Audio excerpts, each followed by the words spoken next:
I'm Ryan, and this is my video race report from the 2016 Saturday AppleCross 35 Plus B race in Winchester, Virginia. I lined up in the front row for a long paved straightaway start. There was a bit of a headwind, so I hit the gas off the start and did my best to tuck in behind a few other riders to save some energy. Everyone was charging on this paved start though, and I was swarmed pretty quickly. There were a few swerves in the grass after the start, but nothing that would normally pose a challenge. Two riders directly in front of me got tangled and nearly took me with them.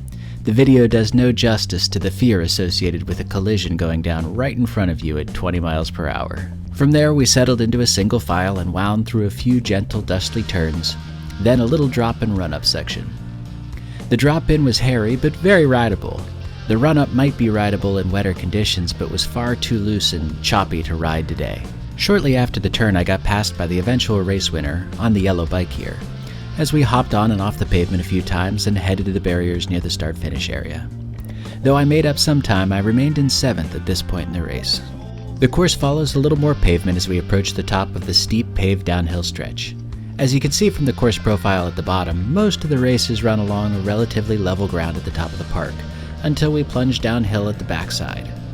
I found that when I was riding alone, I could fly down that hill at around 30 miles per hour and allow the hill and grass to slow me down on the turn. But what comes down must go back up. The ride/run-up on the backside of the course was brutal.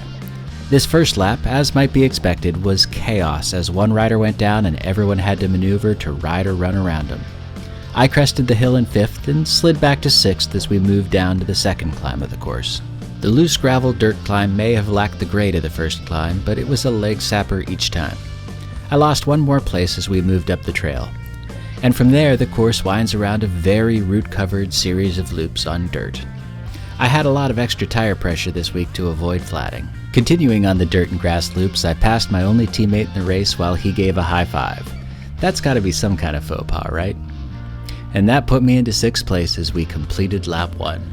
When the rider in front of me made a move halfway through the second lap, I followed him, taking me into 5th place.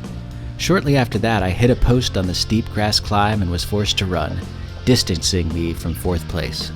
I did what I could to reel him in over the next 2 laps, but never really got much closer. On the 4th lap, I got passed on the big grass hill. Notice how much distance this rider creates after passing me.